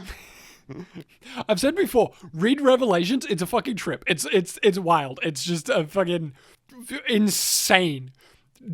Like, especially for like New Testament stuff where it's all like, oh, peace, love, and understanding, oh, happy, and then it's like, and Jesus descended with a crown of fire and a cape of blood and a flaming sword in one hand to slaughter all the unbelievers. And it's like, no, that's certainly a departure from the rest of the book. This book doesn't make any sense. Fucking, I will never understand religion. Yep. So, no one knows what these are. Some suggest that they were just always around, buried in hell, sealed in the bronze gates. Others suggest that they were lesser angels that feasted on the blood of children sacrificed to Moloch or Baal, and in doing so forgot their angelic knowledge, and they kind of stalked the deep parts of the earth until they were summoned by hell. They were instrumental in early victories of the Hell Crew, so they got rewarded with the ability to hunt with the Court of the Seven-Headed Serpent. I would still kill myself if I ever saw one of those. Which means they're kind of effective. Yeah. So, this is the last one. This isn't a playable... No. Huh? I said no. Yeah. So, because that is horrifying and cool. So this isn't a playable unit. Like, this isn't a unit that you can field. But we have the Heresiarch. These are the Templars that committed the first heresy. Here's a quote. Look upon the birds of the air, and how the heavenly Father doth feed them. Now look upon yourselves, imprisoned, oppressed, squabbling for meagre scraps to quiet the rumbling of your bellies. Your heavenly Father cares naught for you, except that you be punished for disobeying him. That is no loving God, that is a tyrant, and we demand equality with God. Quote, the first heresy. I mean, they do have a point. You a heretic? Anyway, I can neither confirm nor deny that. Sorry, I love that spiky fucking freak down there. Yeah, the things around them is like the laws of the first heresy. Like, they are surrounded I thought those are like the permanently tablets from by Mountains.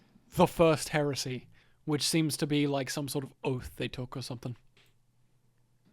I just thought they were the tablets from the mountains. Yeah, no, the tablets from the mountains are what the wizard is holding. Do you notice that wizard guy's intestines are snakes? Hold on. Oh, yeah, I like that. The pointing down snake. But don't forget about the one below it where it's literally just like, this is my human. Yeah, the desecrated saint. I hate that. Anyway. These designs are so gnarly. Yeah.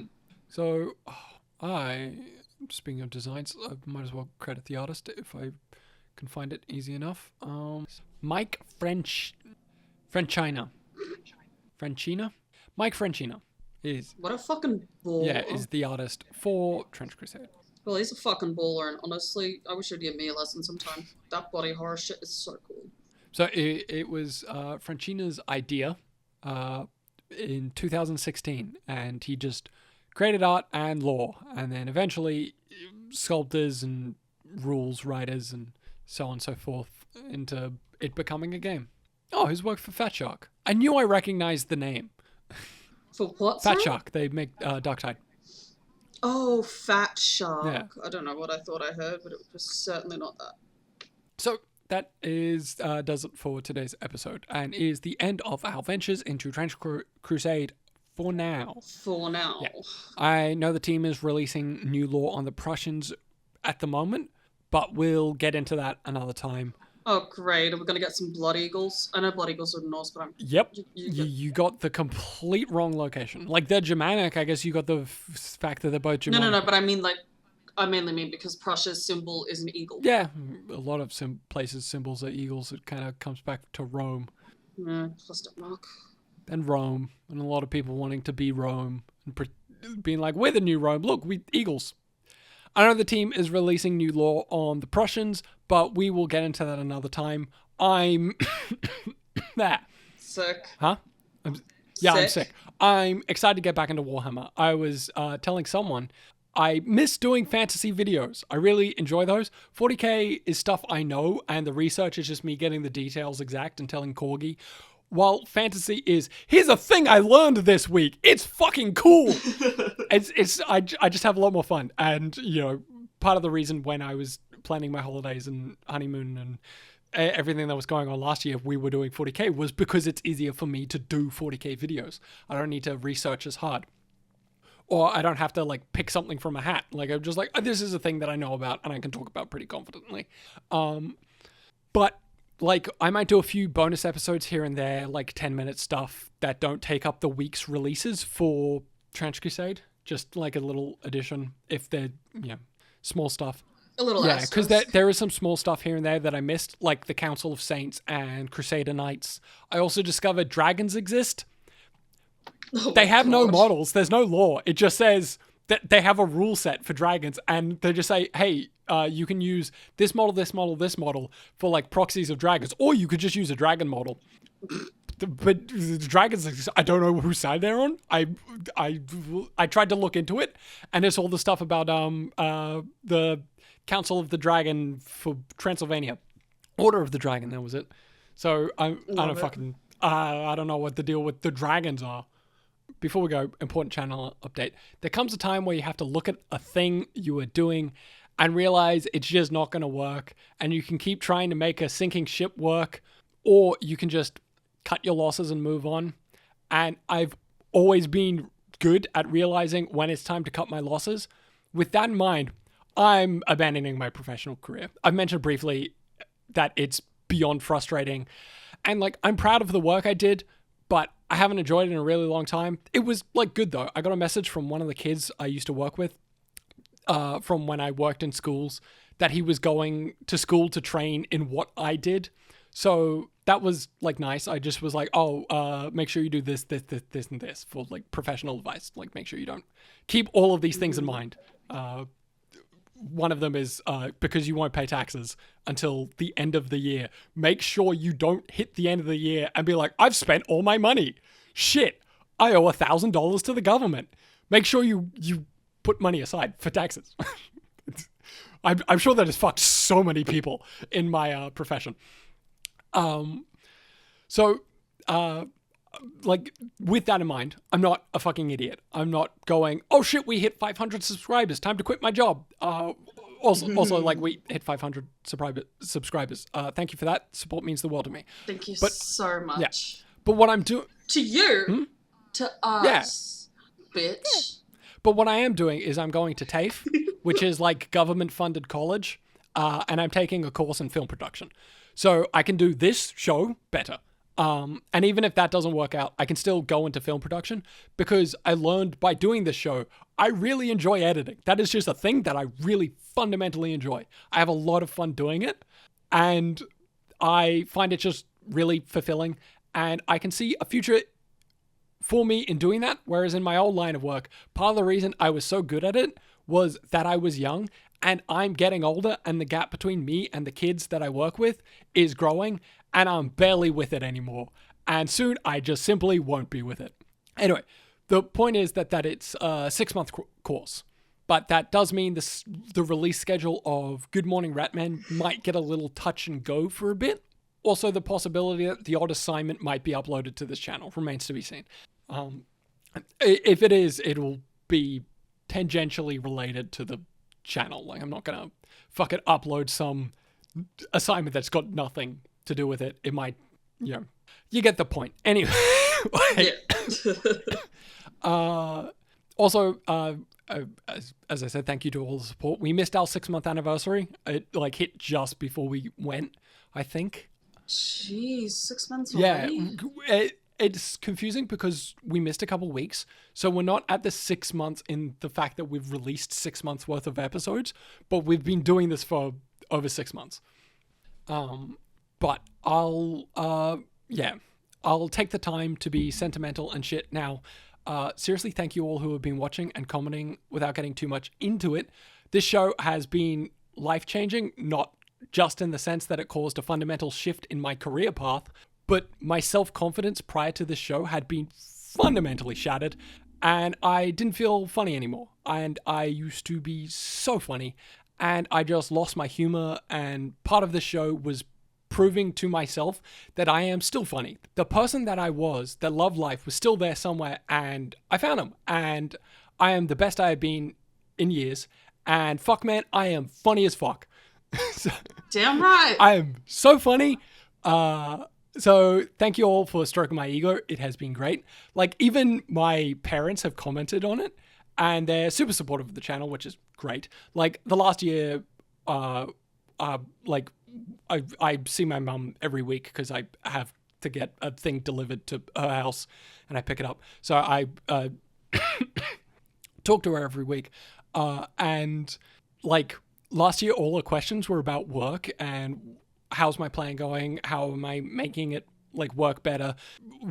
What contracts have I signed? Like, what days am I working? All the sort of fucking shit with work that sucked. And every now and then there would be an acknowledgement of the show, and then at some point she just completely stopped asking about work, and the only question she would ever ask is about the show.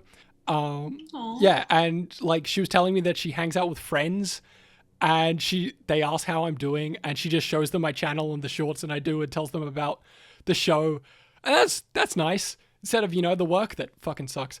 And yeah, my parents were very much like, yeah, maybe you should, like, it was my idea to go to TAFE, but they were very much like, yeah, maybe you should go to TAFE, rather than like, oh no, I think you should, like, keep your professional career in mind. Anyway, fucking that's all I have to say. New Year, fucking, I got big plans for Good Morning Rant. Big plans, fun ideas is better. There was a thing I was going to say, but I've gone past it and I can't edit it in anymore. Anyway, yeah, so anyway, here's to a big new year for Good Morning Rant, man. I've got some fun ideas coming up. Corgi, do you want to say anything? I'm very sleepy. It's not even that late. That's for me. No, but seriously, your support means the world to us, and it's honestly thrilling to get little updates from Che being like, oh, the channel's reached this and this, because that means that's that many people who have also not only heard Che's humor, which is excellent, but they've also seen my art and appreciated it, and that's, like Che said, an absolute ego and confidence boost. Like, I've found myself loving art like I used to, and it's been inspiring me to want to learn more, to become professional, and who knows. Yeah, we were talking earlier today about the possibility of Corgi going to TAFE, which would require her to move in with me, because she doesn't live near a TAFE grounds, and I live near, like, 4. Of course, the downside being that, I'm an absolute pain to live with. Yeah, as long as you don't drink my fucking iced tea the day I buy it, it's fine. Look, man, it's good iced tea. Just I buy an iced tea, and it lasts me the week. And then while you were living with us, well, not living with us, but staying with us on your holiday, yeah, I would buy an iced tea, and then I would get up the next day and be like, I'm gonna have some iced tea, and it was gone. And I'll be like, what happened? And like my wife would just be like, oh, Corgi drank it all, and I'm like, yeah. Just one day I wake up being waterboarded. Everything else was fine, but the fact that I would buy iced tea and it would disappear the next day was infuriating. I'm so sorry. If I had known, I honestly would have bought, like, I would have paid for more. So, that about does it. Anyway, we will see you next week, probably. Hopefully. Yeah, hopefully was written into the script, but yeah. I got my orientation the day after this episode comes out, so that'll be fun. And then the week after I start school. So I should have time to get out a new episode. I have a fun little plan for February. Hopefully I have enough time to do every episode for February. It'll be themed. It's a themed month. Oh, yes. And, so please do the like and comment thing. And now this deep dive is finished. If you know anyone interested in Trench Crusade, send them our way. Send them these videos and do the bell thing, like the get all notifications. Some people have noted that they haven't gotten notifications that the new episodes were out, and that it usually gives them to them shortly after it goes up. But they instead got the notification like days after, and like our views dropped, and it might have just been like, I don't know why, many reasons it could have happened. Just YouTube things. just YouTube things. But that all happened like last year, and I was going to mention it, but with everything going on, I just sort of didn't get around to it. So do that. It will like push a notification to your phone if you have YouTube on your phone, and your YouTube notification icon on the top right on the homepage. Anyway, here's to a new year, and hopefully big things. Goodbye. Bye. Goodbye. 5 o'clock is just an offensive time. Nothing good comes of it. You wake up, check the time, and it's 5, and it's just like, no, fuck this. Fuck, no. This may have come up, this may have been written down because I woke up, and the sun was out, and I'm like, oh, it must be like 9. I looked at the time, and it was 5, and I just got angry. Waking up at 5 is just like a slap in the face. I hate it. Yeah, that's exactly how I felt when I was staying over at your place, and I was like, the sunlight, it must really be late. I'm surprised I haven't been woken up yet. And it's like 6 o'clock, and I'm staring at the clock like, well, okay, that makes no sense, but it is the Sunshine Coast. I was watching a clip from, I think it was Gruen, which is an Australian TV show about advertising, and they were talking about, like, our Queensland is crazy, because we have a reputation of Australia's Florida, which isn't entirely accurate. I thought that would be Tasmania. Huh? I thought Tasmania was our Florida. No, that's our Alabama. Oh, right. Yeah. Don't leave them alone with fish. Yeah, don't leave them alone with fish. Someone got arrested for having sex with fish. And the married couple that also had sex with the fish. That was the people, yeah. What's the Simpsons line? What, Simpsons? I thought you said Troy McClure was dead. No, I said he sleeps with the fishes. Accurate. But yeah, the clip was just them talking about, like, Queensland is crazy, and the guy was like, look, I'm married to a Queenslander, I have family who are Queenslanders, I gotta be, like, careful about what I say, but yes, absolutely, they wake up at insane times. And I'm just, no we don't. Fucking 7 o'clock, like, we wake up at 7 o'clock like everyone else. And then he's like, I get up at 9 and I go downstairs and everyone's been awake for 2 hours. I'm like, yeah, 7 o'clock. You get up at 7. That's when you get up. That's when things happen. Only if you're a freak and decide, yeah, I actually want to be a morning person, which can't relate. And again, you can't really talk much on that topic, considering you stayed up until 3 a.m. to finish writing the script. Yeah, I needed to write, but we get up and it's like, now we have 2 hours before we need to go to school or fucking work or whatever. I was a pain. I barely got up at 8 o'clock to get ready for the bus. No, we get up at 7. And then if you want to be crazy, you get up at 6:30. Who would do that? Or if you were me and like 6, you got up at 6:30 to watch Cheese TV, to watch Dragon Ball Z, because that's when they aired it. Because they couldn't, Dragon Ball Z was rated M, and they couldn't air anything M before or after 7, because that was like children's block, but it was like close enough to children's block, so they just put it at 6:30. Okay, I can't even fault you for that. I used to stay up until like 3 o'clock just watching old Boomerang cartoons. Look at you having Foxtel. All-Star, actually, but yes. Yeah. Anyway. Side note, if you ever want to listen to an audiobook, listen to the one that's narrated by, I have forgotten his name, but he is Gollum. Andy Serkis? Yes. I had a lot of fun, and I almost resubscribed to Spotify to listen to it again, because it's so nice. What book are you talking about? The Hobbit. Oh, okay. Sorry, I should have specified. You didn't say the book, you just said listen to the book narrated by Andy Serkis. Okay. Look, if we're ever trying to stay on topic, it's just not going to work. I like on Audible, the first Hitchhikers is narrated by Stephen Fry, and then all subsequent Hitchhikers books are narrated by Martin Freeman. It's just like, okay. They really is it a downgrade or an upgrade? I don't know. It works. Like, Martin Freeman was good, and like he obviously has. Actually, I think Stephen Fry was also in the Hitchhikers movie, but I think he plays Deep Thought. I might be wrong on that, but Martin Freeman obviously like played Arthur Dent in the Hitchhikers movie, so it's like at least he has like the ties. But Stephen Fry just like delivers the comedic lines really well. Stephen Fry was just straight up the narrator of the Hitchhikers movie. Edgar You Wright's ready in for that a movie? sad Weird. confession? Huh? You ready for a sad confession? Never read or seen the movie. I know I should, because it's literally like peak. It is not exaggerated. It is peak. It is one of the funniest books I've ever read. Not to mention, it's different every time, and it makes sense in universe. Yeah, it's... What do you mean different every time? What? I think it was something like that story had been told so many different times. I don't remember what I read, but it was something like that. Oh. That I was think like the in original universe. Hitchhikers wait, was a I radio know. play. No, I know what it is. So it was like every single iteration. The radio play is different to the book is different to the movie. Everything is different. There's also a because TV they're all show. different iterations. Yeah, but you get what I mean. Every Yeah. single one of them does not follow the same plot line. Yeah, it's mostly similar, but yeah. Yeah, there's some Yeah. really solid jokes in that. I like the what was it? The whale in the vase. Oh, yeah, the sperm whale and bowl of petunias.